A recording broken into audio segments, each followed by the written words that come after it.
One of Christianity's fundamental claims is that Jesus is the Messiah, the anticipated liberator and king of Israel. The claim goes back to the early days of the Jesus movement. See, for example, John 4:25-26, which portrays a conversation between Jesus and a Samaritan woman.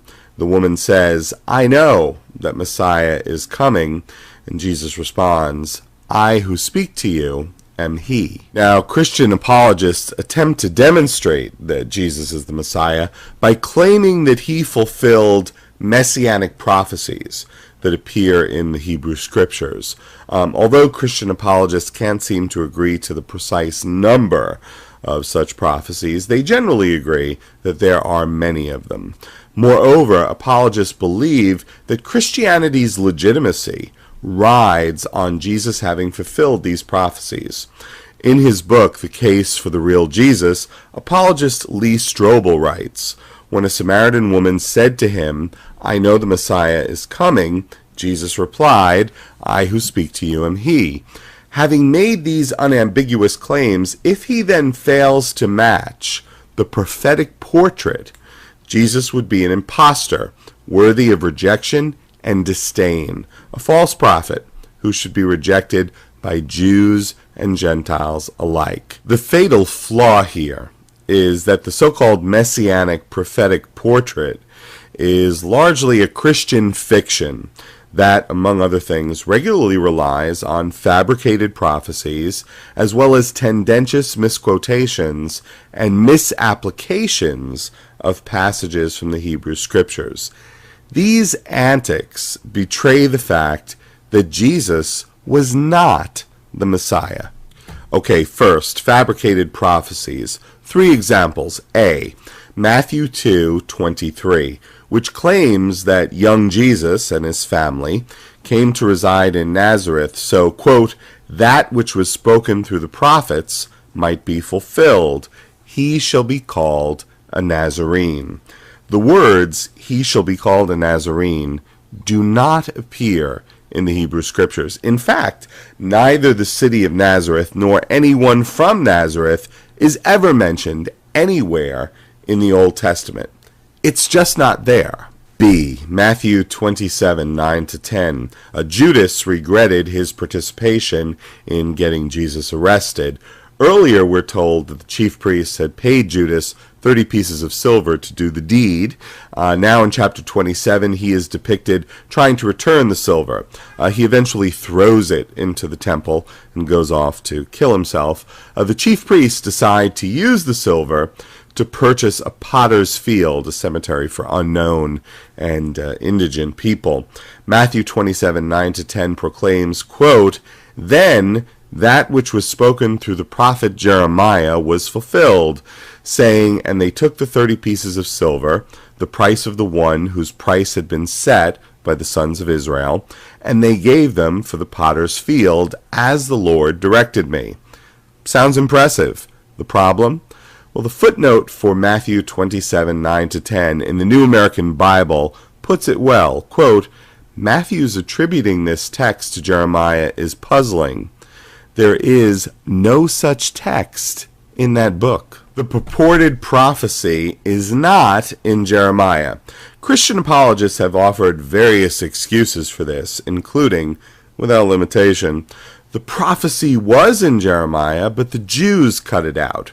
The prophecy was in a writing by Jeremiah that no one has and that no longer exists.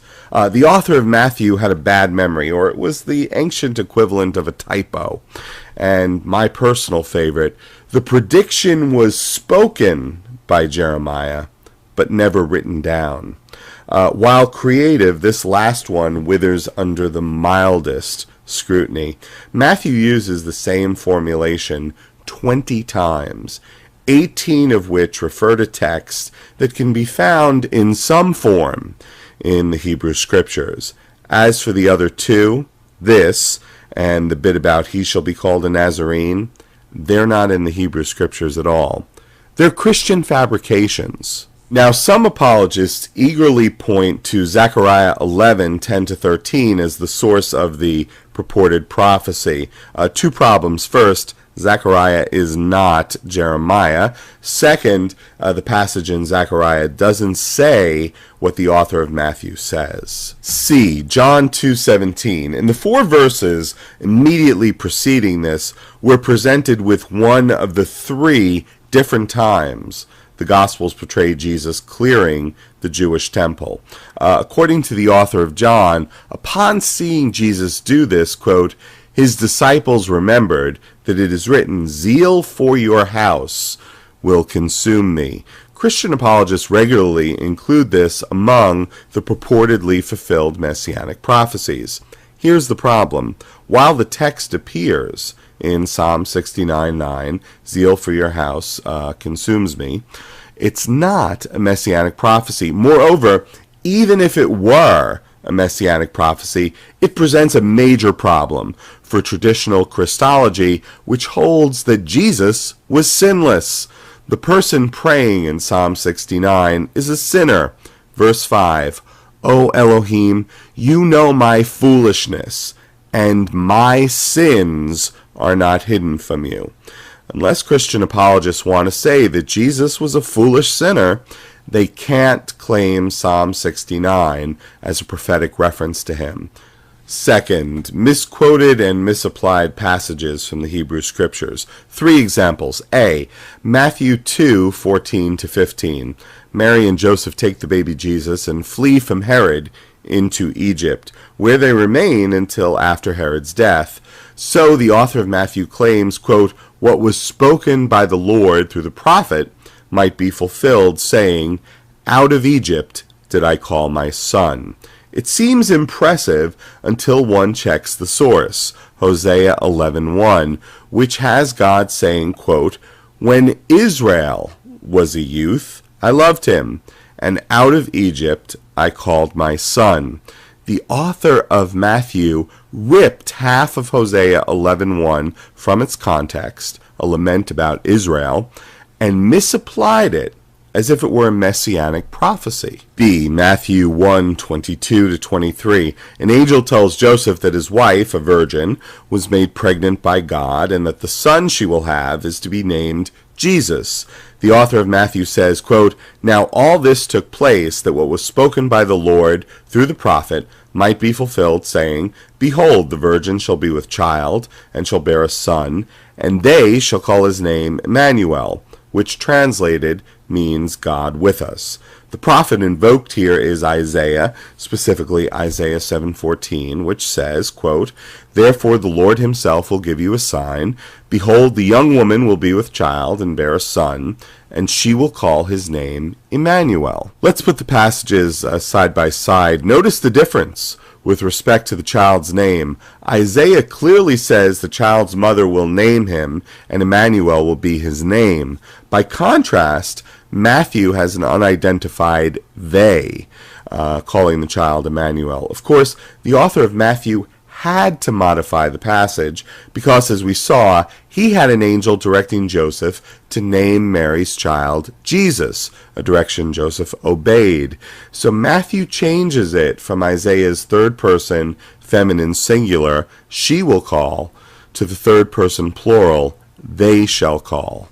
Now, some Christians might say that Matthew must have been looking at the Septuagint, and he got the they from there.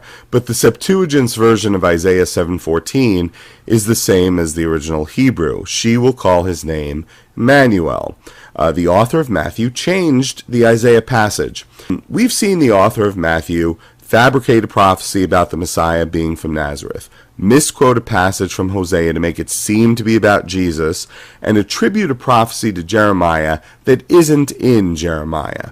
Now we see him changing the wording of Isaiah 7:14. Is this truly the prophetic portrait that is supposed to be so impressive? I'll pick this up in part 2.